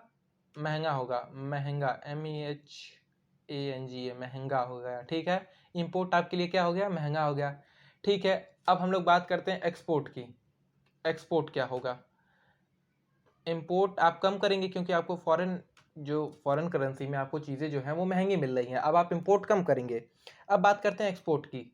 अब जो डॉलर वाला है उसके हिसाब से सोचिए। अब आप अमेरिका के हिसाब से सोचिए। आप अमेरिका में रह रहे हैं, आपको इंडिया में जो दाम $1 खरीदने का आप खर्च करते थे, आपको 80 रुपये का सामान मिलता था। अब वही $1 आप खर्च कर रहे हैं, आपको 85 रुपये का सामान मिल जा रहा है। तो आप ज़्यादा से ज़्यादा सामान सोचेंगे कि इंडिया से खरीद लें। फिर कुछ दिन बाद आप $1 खर्च करेंगे, जहाँ आपको 80 रुपये का सामान मिल रहा था, अब 90 रुपये का मिल रहा है। तो इस केस में क्या होगा? आप ज़्यादा से ज़्यादा सामान खरीदेंगे, तो एक्सपोर्ट जो होगा वो हमारा बढ़ जाएगा। क्या होगा? एक्सपोर्ट बढ़ जाएगा। इंटरनेशनल मार्केट में हम अगर लोन लिए थे और ऐसी सिचुएशन आ रही है, तो क्या होगा? हमारा लोन का जो रीपेमेंट होगा वो ज़्यादा महंगा हो जाएगा, यानी कि हम इंटरनेशनल मार्केट से लोन कम लेंगे। तो ये कुछ बेसिक्स हैं। हमारी करेंसी डिप्रिशिएट हो रही है, एप्रिशिएट हो रही है, उससे क्या क्या रीज़न आएंगे, क्या क्या कॉजेस होंगे, वो सारी चीज़ें हमने डिस्कस की।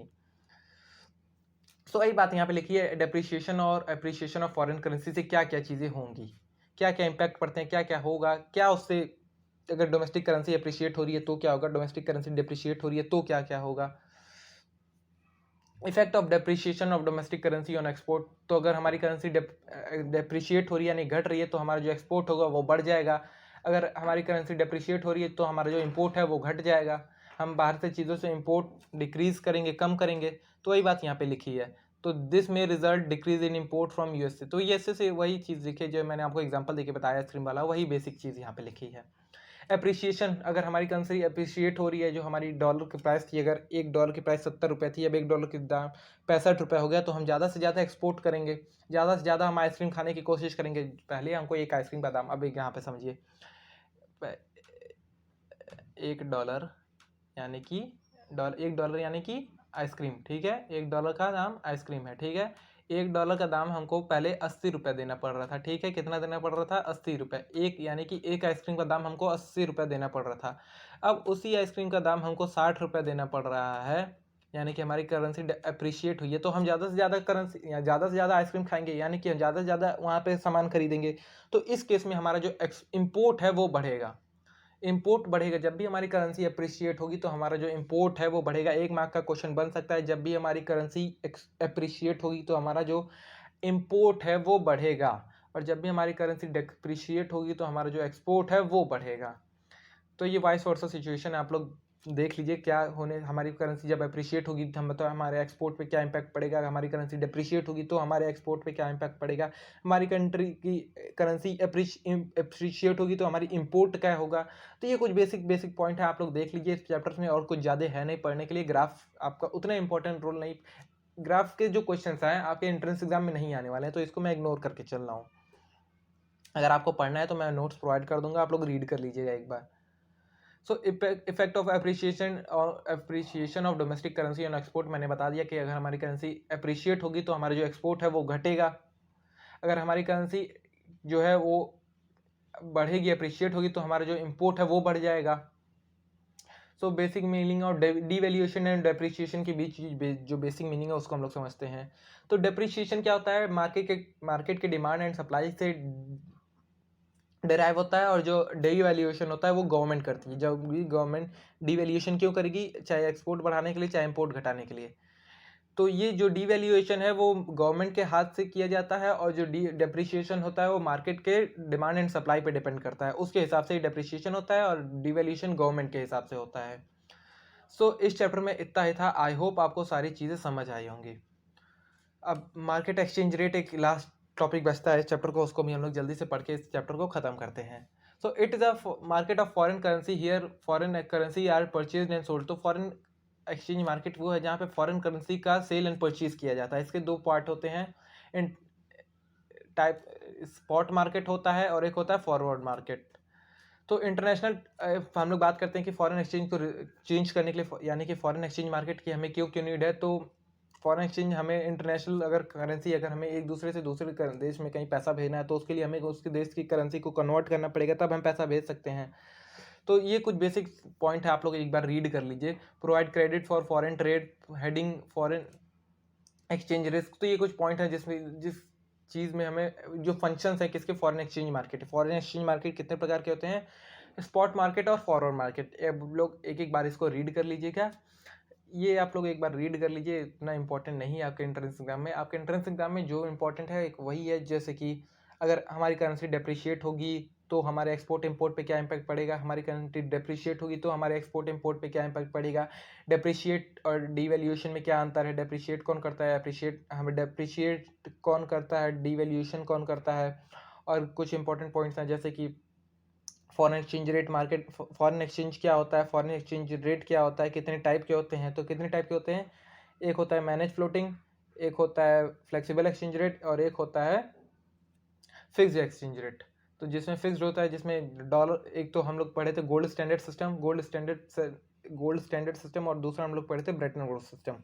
तो उसका दो नाम था, एक था गोल्ड स्टैंडर्ड सिस्टम का नाम था मिंट पार वैल्यू, और इसका था ब्रेटन वुड्स सिस्टम। तो ये कुछ बेसिक पॉइंट्स है, आप इस चैप्टर में इतना पढ़ लीजिए, इतना इनफ है। आपके एंट्रेंस एग्जाम में इससे बाहर कुछ भी नहीं आएगा। तो इस चैप्टर में इतना ही था। आई होप आपको ये सारी चीज़ें समझ आई होंगी। Thank you.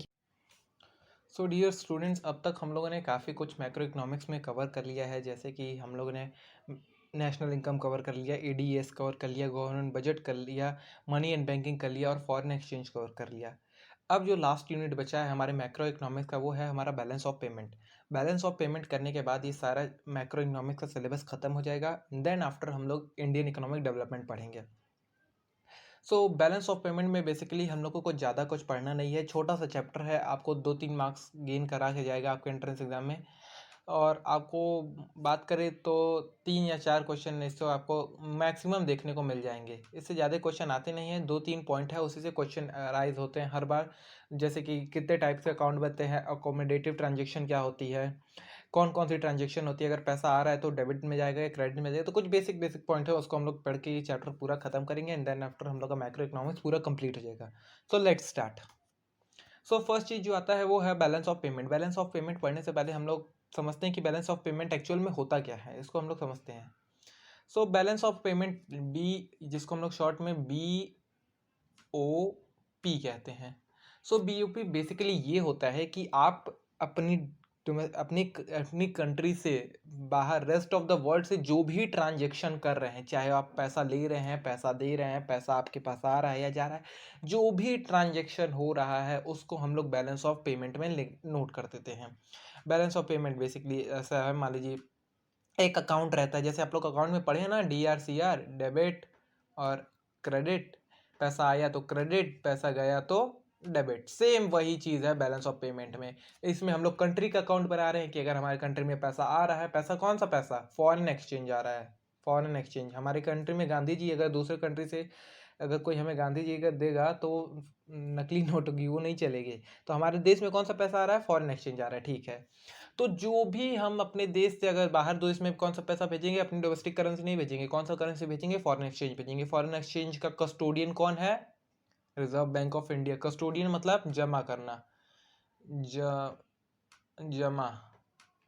तो जमा कहाँ रहता है फॉरेन एक्सचेंज, हमारे कौन से बैंक में जमा रहता है, हमारे सेंट्रल बैंक में फॉरेन एक्सचेंज। हमारे इंडिया का फॉरेन एक्सचेंज कस्टोडियन कौन है, RBI है। Note issuing currency, note issuing authority किसके पास है, RBI के पास है। जो जो बेसिक पॉइंट बता रहा हूँ नोट करिए, एक मार्क का क्वेश्चन बनेगा यहाँ से। नोट कौन प्रिंट करता है हमारे कंट्री में, करेंसी कौन प्रिंट करता है, आरबीआई प्रिंट करता है। आरबीआई कब स्टेब्लिश हुआ था, 1935 में हुआ था, ठीक है। आरबीआई कौन से डेट को हुआ था, 1 अप्रैल को हुआ था, ठीक है, ये भी बात ठीक है। हमारे कंट्री में करेंसी कौन सॉरी हमारे नोट हमारे कंट्री में कॉइन कौन प्रिंट करता है, तो फाइनेंस मिनिस्टर कॉइन प्रिंट करती है। हमारे कंट्री में बजट कौन पेश करता है, तो फाइनेंस मिनिस्टर करती है। कब करती है, फरवरी के फर्स्ट डेट को करती है, ठीक है। इतना बात आपको क्लियर है? अगर नहीं क्लियर है तो वीडियो को बैक करके आप लोग कहीं कागज पे नोट कर लीजिएगा, उसको पढ़ लीजिए, इंपॉर्टेंट क्वेश्चन बन रहा है यहाँ से, ठीक है। तो हम लोग बात कर रहे थे बीओपी की।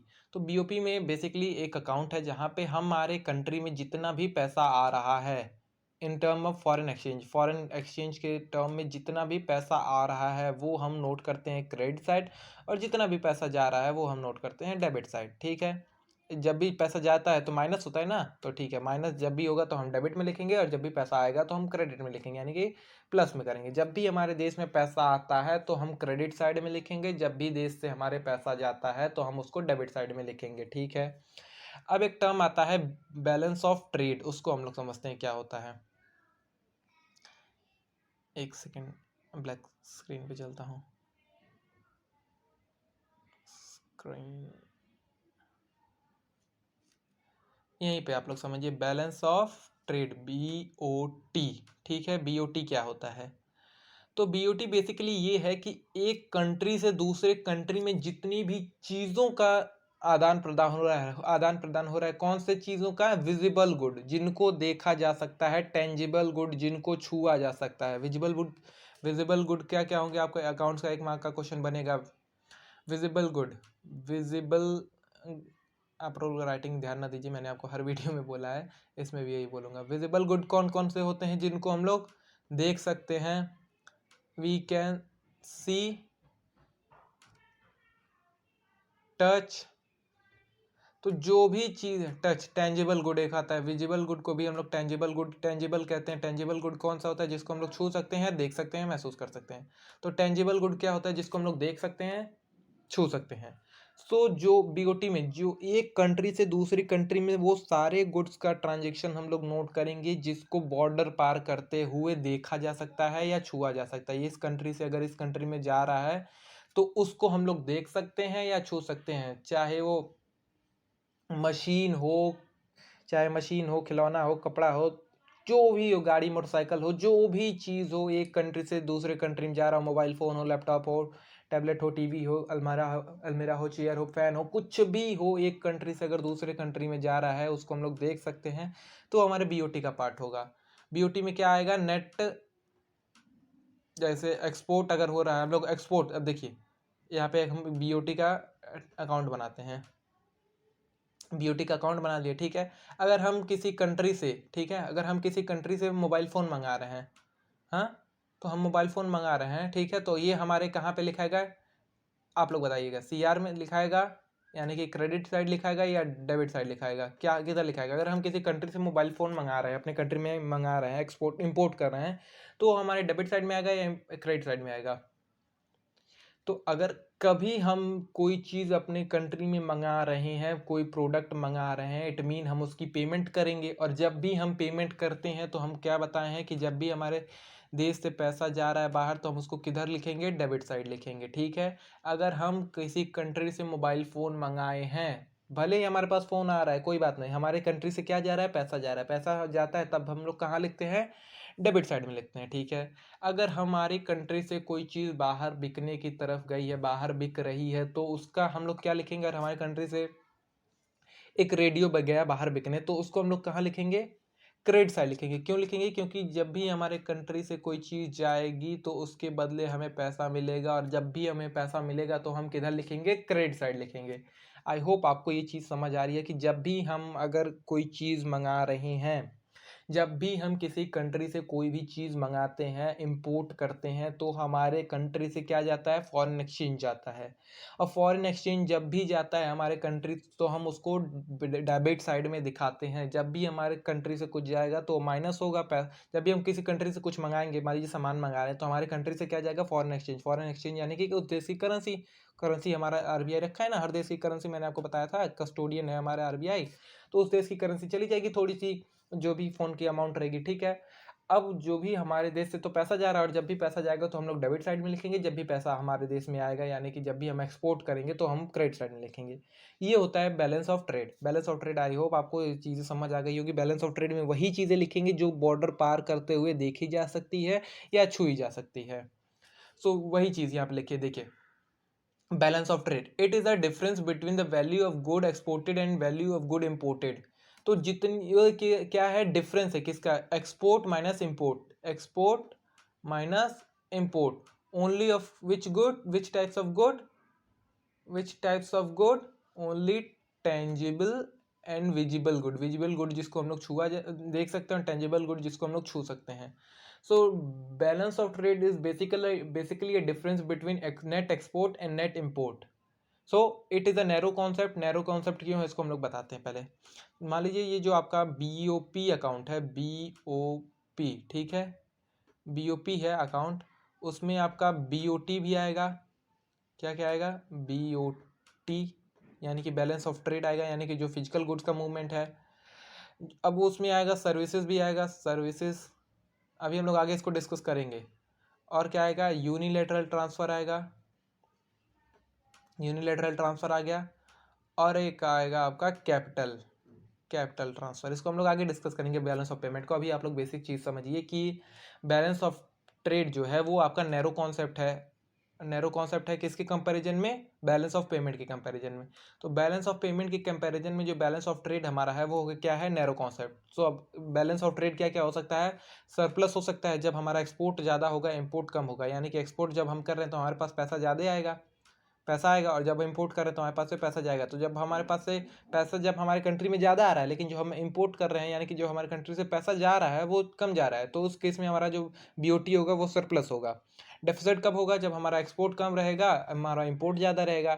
इक्विलिब्रियम BOT कब रहेगा, जब हमारा एक्सपोर्ट और इम्पोर्ट बराबर रहेगा, यानी कि 100 रुपये का हम सामान अगर आयात किए तो हम 100 रुपये का सामान ही निर्यात भी कर रहे हैं। सो बैलेंस ऑफ ट्रेड इतना ही था। जब बैलेंस ऑफ ट्रेड, एक बार मैं क्विक रिवाइज कर देता हूँ कि जो भी हमारे कंट्री से एक कंट्री से दूसरे कंट्री पे जाता है सामान, जिसको हम लोग बॉर्डर क्रॉस करते हुए देख सकते हैं और छू सकते हैं, वो होता है बैलेंस ऑफ ट्रेड में आएगा। वो सारा सामान आएगा। अगर हमारे देश में इम्पोर्ट हो रहा है तो हमारे देश से पैसा जाएगा, यानी कि वो डेबिट साइड लिखाएगा। और जब भी हमारे देश में पैसा हम एक्सपोर्ट कर रहे हैं तो हमारे क्रेडिट साइड में आएगा, यानी कि हमारे कंट्री में पैसा आ रहा है, हमारे कंट्री में फॉरेन एक्सचेंज आ रहा है। सो अब बात करते हैं बैलेंस ऑफ पेमेंट। मैंने आपको बताया बैलेंस ऑफ पेमेंट क्या होता है। सो it is a statement that record all economic transaction with the country with the rest of the world. तो एक कंट्री से हमारे बाहर की कंट्री से जितना, एक कंट्री से रेस्ट ऑफ द वर्ल्ड से जितना भी ट्रांजेक्शन हो रहा है वो हमारे किसका पार्ट होगा, उसको हम लोग कहाँ लिखेंगे, बैलेंस ऑफ पेमेंट में लिखेंगे, बैलेंस ऑफ पेमेंट में दिखाएंगे। जैसे अकाउंट्स में आप लोग कई बुक पढ़े होंगे, जैसे NPO पढ़े होंगे, रिसीट एंड पेमेंट अकाउंट पढ़े होंगे, कैश बुक पढ़े होंगे, बैलेंस शेयर्स पढ़े होंगे, कई सारे अकाउंट टाइप्स आपके पढ़े होंगे, अकाउंट्स के टाइप पढ़े होंगे, जर्नल पढ़े होंगे, लीजर पढ़े होंगे। तो उसी तरह एक बैलेंस ऑफ पेमेंट भी है जिसमें हम लोग हमारे कंट्री में जितनी भी ट्रांजेक्शन हो रही है with the rest of the world, वो सारी ट्रांजेक्शन हम लोग बैलेंस ऑफ पेमेंट अकाउंट में दिखाते हैं। आई होप आपको इतनी चीज़ समझ आ गई। सो बैलेंस ऑफ पेमेंट में कितने टाइप्स होते हैं, कितने क्या क्या चीज़ें हम लोग दिखाते हैं, तो इसमें हम लोग विजिबल आइटम दिखाते हैं। विजिबल आइटम यानी कि बैलेंस ऑफ ट्रेड, ठीक है, बैलेंस ऑफ ट्रेड दिखाते हैं। इनविजिबल आइटम दिखाते हैं। इनविजिबल आइटम क्या होते हैं, जैसे सर्विसेज होती हैं। सर्विसेज अगर हम एक कंट्री से दूसरे कंट्री में सर्विसेज प्रोवाइड कर रहे हैं, वो हमारी इनविजिबल आइटम का पार्ट होगी। अगर हम दूसरे कंट्री में सर्विस प्रोवाइड कर रहे हैं तो उसके बदले हमें क्या मिलेगा, पैसा मिलेगा, ठीक है। अगर हम किसी दूसरे कंट्री से सर्विस ले रहे हैं तो ये क्या होगा, हमारे देश से, यानी कि पैसा जा रहा है, ठीक है। अब सर्विसेज क्या होता है इसको हम लोग समझते हैं। मान लीजिए आप किसी कंट्री, मतलब किसी OTT प्लेटफॉर्म का सब्सक्रिप्शन लिए, आप मान लीजिए अमेजोन प्राइम का सब्सक्रिप्शन लिए, ठीक है। अमेजोन प्राइम का आप जब सब्सक्रिप्शन लिए तो ये जो बेसिकली अमेजोन जो है वो अमेरिकन कंपनी है, ठीक है। तो आप सब्सक्रिप्शन लिए, ठीक है। तो इन रिटर्न आप जो पैसा पे कर रहे हैं उसके रिटर्न आपको कोई फिजिकल गुड नहीं ना मिल रहा है, कोई फिजिकल गुड मिला आपको कि हाँ ठीक है आप पैसा दिए, आपको एक सामान दे दिया, नहीं दिए। आपको 1 महीने के लिए वो सेवाएं दे रहे हैं। क्या दे रहे हैं, आप 1 महीने के लिए उसकी सेवाएं ले रहे हैं। आप बढ़िया नेटफ्लिक्स देख रहे हैं, अमेजॉन प्राइम देख रहे हैं, ओटीटी जितने भी ओटीटी प्लेटफॉर्म हैं वो आपको सेवाएं प्रदान कर रहे हैं, ठीक है। आप एयरटेल मोबाइल में रिचार्ज कराते हैं, आपको कुछ फिजिकल गुड नहीं मिलता है, आपको 1 महीने के लिए आपके पास सेवाएं मिलती हैं। जैसे कि आपके फ़ोन पे मैसेज आता है ना कि आपकी इनकमिंग सेवाएं आज के बाद आज रिचार्ज नहीं, आप बंद कर दी जाएंगी, जो भी है। मतलब आप जो भी इन रिटर्न आपको फिजिकल गुड नहीं मिल रहा है, उसके रिटर्न में आपको सेवाएं मिलती हैं, वो होता है इनविजिबल आइटम। कैपिटल ट्रांसफ़र क्या होता है? तो इस केस में जो भी ट्रांसफ़र रहता है उसमें या तो हमारे देश के रहने वाले लोगों का या तो एसेट बढ़ेगा या लायबिलिटी बढ़ेगी। एसेट में मतलब एसेट या लायबिलिटी में इम्पैक्ट पड़ता है, वो हम लोग का कैपिटल ट्रांसफ़र होता है।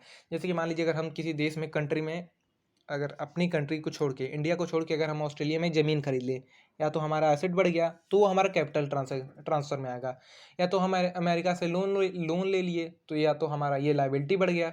तो ये जो हमारे जो भी ट्रांजेक्शन हमारे एसेट या लायबिलिटी पे इम्पैक्ट करते हैं वो होता है हमारा कैपिटल ट्रांसफ़र।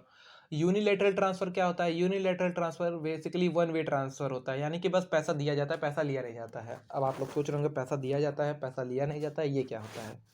तो बेसिकली ये होता है कि जैसे मान लीजिए किसी कंट्री में बाढ़ आ गई, किसी कंट्री को मदद पहुंचानी है, किसी कंट्री में हमें गिफ्ट देना, डोनेशन देना है, कुछ भी मदद पहुंचानी है, तो हम वन वे ही ट्रांजेक्शन करेंगे। हम ये थोड़ी कहेंगे कि ठीक है आप बाढ़ आ गई है, आप पैसा ले लीजिए, जब ठीक हो जाएंगे तो हमको दे दीजिएगा। ऐसा तो नहीं होता है। अगर किसी का बर्थडे है, दूसरे कंट्री में आपका भाई या बुआ कोई भी रहता है, आपका उसका बर्थडे है, ठीक है, आप उसको पैसा दे दिए, वन वे ट्रांजेक्शन हो रहा है, आप बस पैसा दे रहे हैं, ये नहीं कह रहे हैं कि ठीक है बर्थडे बीत जाएगा तो आप हमको पैसा दे दीजिएगा। तो जो भी ट्रांजेक्शन वन वे रहती है इन फॉरेन, मतलब बाहर in with the rest of the world, जो भी ट्रांजेक्शन वन वे ट्रांजेक्शन रहती है with the rest of the world, उसको हम लोग बोलते हैं unilateral transfer. Unilateral transfer basically one way transfer होता है। अब हम लोग बारी बारी इसको डिस्कस करेंगे कि विजिबल आइटम क्या होता है, इनविजिबल आइटम क्या होता है, यूनिलेटरल ट्रांसफर क्या होता है, कैपिटल ट्रांसफर क्या होता है। सो बेस लिखा है इट इंक्लूड विजिबल आइटम, देखिए it include all types of physical good exported and imported, these are seen crossing the border. तो बॉर्डर को क्रॉस करते हुए देखा जा सकता है विजिबल आइटम्स को, ठीक है। Example machine and many others tangible good. एक बात आप लोग ध्यान दीजिए, जैसे आप लोग अकाउंट्स में पढ़े होंगे कि जो मशीन है वो कैपिटल गुड है, ठीक है। आप लोग पढ़े हैं ना अकाउंट्स में कि कैपिटल गुड है, जो मशीन्स रहती हैं कंपनी में लगी रहती हैं उसको हम लोग कैपिटल गुड में कंसीडर करते हैं। ये बात आपको एग्ज़ाम में कंफ्यूज करेगी, और एग्जामिनर आपको कंफ्यूज करने के लिए क्वेश्चन देगा भी कि जो बैलेंस ऑफ पेमेंट में अगर एक मशीन दूसरे कंट्री में जा रही है वो कैपिटल ट्रांसफ़र में आएगा या विजिबल आइटम में आएगा। तो आप लोग विजिबल आइटम ही लगा के आइएगा। जो भी गुड्स एक कंट्री से दूसरे कंट्री में जाते हुए बॉर्डर पे देखा जा सकता है और छुआ जा सकता है उसको हम लोग विजिबल गुड कहेंगे। इनविजिबल गुड क्या होगा? जैसे कि सर्विसेज हो गई, बैंकिंग सर्विस हो गई, शिपिंग सर्विस हो गई, इंश्योरेंस सर्विस हो गई। तो ये जितनी सर्विसेज प्रोवाइड होती हैं with the rest of the world वो होता है हमारा इनविजिबल सर्विसेज। यूनिलेटरल ट्रांसफर क्या होता है? These are one way transfer of money, goods, services from one country to another. तो एक कंट्री से दूसरे कंट्री में जो भी ट्रांसफर होता है, चाहे मनी का हो, चाहे गुड्स का हो, या चाहे सर्विसेज का हो, उसको हम लोग यूनिलेटरल ट्रांसफर कहते हैं। These are transfer for free. तो इसको हम लोग फ्री में देते हैं, इसके रिटर्न में हम लोग कुछ अपेक्षा नहीं रखते हैं कि इसके रिटर्न में हमें ये मिलेगा ये मिलेगा। जैसे आप लोग गिफ्ट देते हैं किसी को तो इसकी अपेक्षा आप लोग नहीं रखते होंगे कि हमें रिटर्न में ये मिलेगा। कुछ लोग होते हैं कि गिफ्ट देंगे तो हमको भी गिफ्ट मिलेगा, कुछ लोग की अपेक्षाएं रहती हैं, तो कुछ एक्सेप्शन हर केस में चलते हैं, तो उसको हम लोग निगलेक्ट करेंगे। Grant donation, flood aid to victim. तो अगर किसी कंट्री में फ्लड आ गया तो उसमें जो हम लोग मदद पहुंचा रहे हैं तो इसके कुछ हम सोच के नहीं करते कि अगर हम मदद पहुंचा रहे हैं तो हमें भी जब बाढ़ आएगी तो हमें भी करेगा, वो हम लोग निस्वार्थ करते हैं सेवा। सो कैपिटल ट्रांसफर क्या होता है? Which are connected with the capital receipt and capital payment.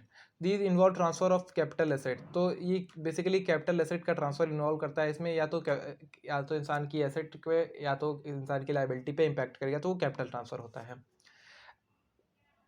तो अब बात करें कैपिटल अकाउंट कितने प्रकार के, सॉरी, बैलेंस ऑफ पेमेंट में अकाउंट कितने प्रकार के बनते हैं। तो बैलेंस ऑफ पेमेंट में आपके 2 अकाउंट बनते हैं। जैसे एक मान लीजिए बैलेंस ऑफ पेमेंट अकाउंट बन रहा है, ठीक है। ओह शिट, ठीक है। ये मान लीजिए आपका बीओपी अकाउंट हो गया, ठीक है, बैलेंस ऑफ पेमेंट अकाउंट। तो इसमें आपका 2 अकाउंट बनेगा। एक आपका बनेगा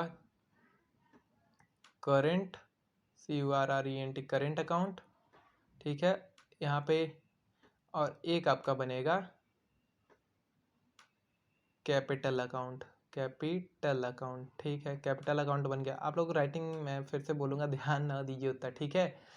आप ये हो गया, ठीक है, ऐसे हो गया, ये हो गया, ऐसे हो गया, ठीक है। ये आपका करेंट अकाउंट है, ये आपका कैपिटल अकाउंट है। ये आ गया आपका क्रेडिट, ये आपका आ गया डेबिट, ठीक है। ये आपका आ गया डेबिट, ठीक है। ये आपका आ गया क्रेडिट।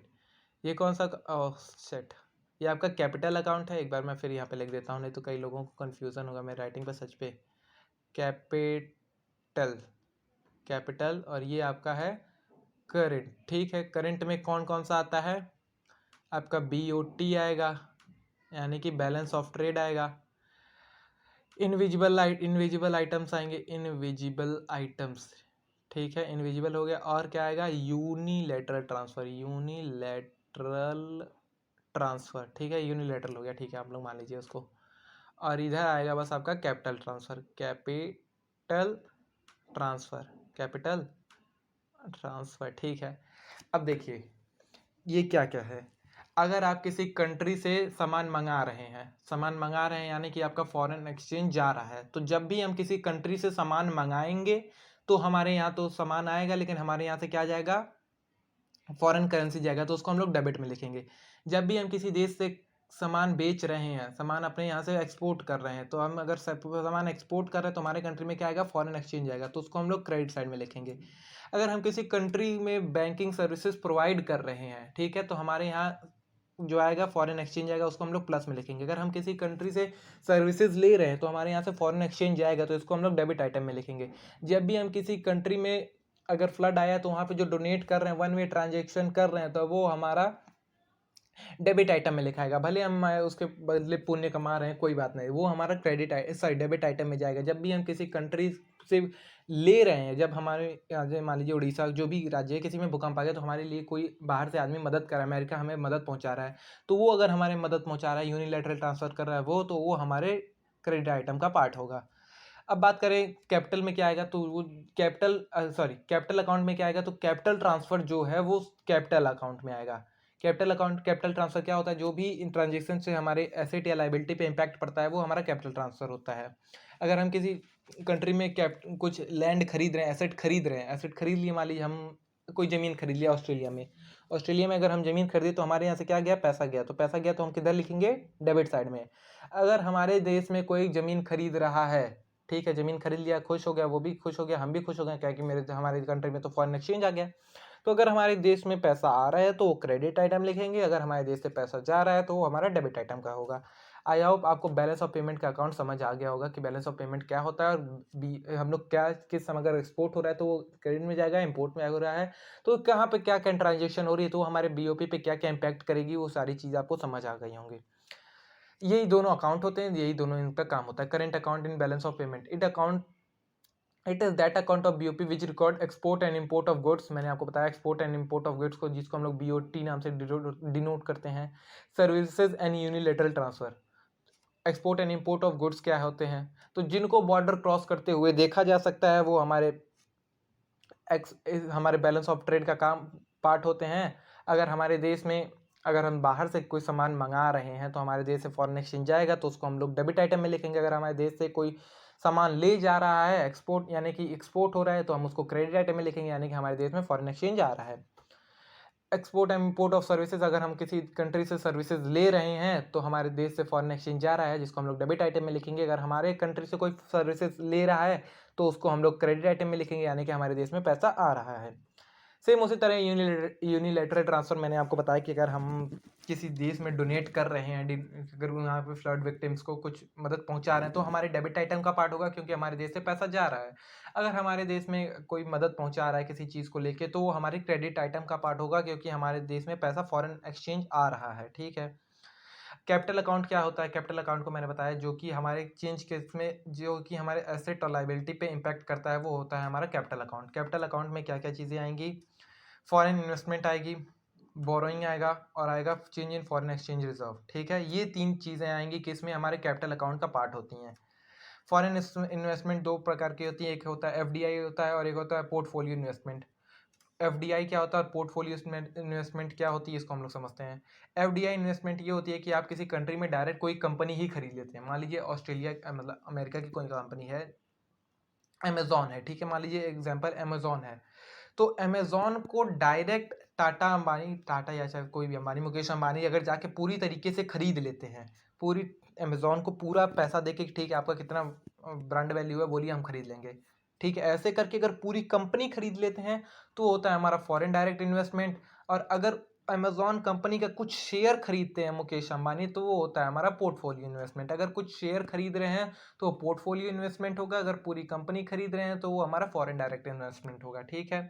अगर हमारी अब एग्जांपल के थ्रू समझिए कि डेबिट में जाएगा या क्रेडिट में जाएगा। अगर हमारे कंट्री में कोई पोर्टफोलियो इन्वेस्टमेंट कर रहा है, पोर्टफोलियो इन्वेस्टमेंट किया यानी कि पूरी कंपनी खरीद लिया, तो हमारे डेबिट का पार्ट होगा या क्रेडिट का पार्ट होगा, तो वो हमारे क्रेडिट का पार्ट होगा, क्योंकि कंपनी खरीदा हमारे देश में आके तो हमारे देश में क्या आया, फॉरेन एक्सचेंज रिजर्व आया, ठीक है।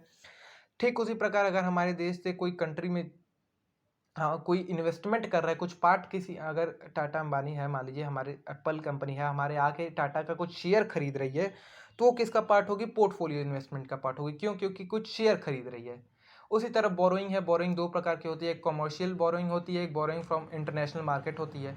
दोनों बेसिकली एक ही चीज़ है। अगर जो जिस पे higher rate of interest charge होता है वो कमर्शियल बोरोइंग होती है, इंटरनेशनल मनी मार्केट से बोरो किया जाता है। और बोरोइंग जिस पे कम रेट मतलब रेट ऑफ इंटरेस्ट कम रहता है, वहाँ से जो बोरोइंग की जाती है इंटरनेशनल मार्केट में, उसको हम लोग borrowing from international monetary fund कहने दिखते हैं, यानी कि आईएमएफ से बोरोइंग होती है। वो आईएमएफ में basically come rate of interest पे आपको इजीली लोन मिल जाता है। किसको मिलता है, कंट्रीज को मिलता है, सबको नहीं मिलता है, कंट्रीज को मिलता है। Change in foreign exchange reserve, यानी कि फॉरेन एक्सचेंज रिजर्व में अगर हमारे कमी आ रही है तो वो किसका पार्ट होगा, डेबिट का पार्ट होगा, यानी कि हमारा फॉरेन एक्सचेंज कम होता जा रहा है तो हमारे कंट्री से यानी कि फॉरेन एक्सचेंज जो है वो कम हो रहा है, तो डेबिट का पार्ट होगा। अगर हमारे कंट्री में फॉरेन एक्सचेंज बढ़ रहा है तो वो किसका पार्ट होगा, क्रेडिट का पार्ट होगा, यानी कि हमारे देश में फॉरेन एक्सचेंज बढ़ रहा है, ठीक है।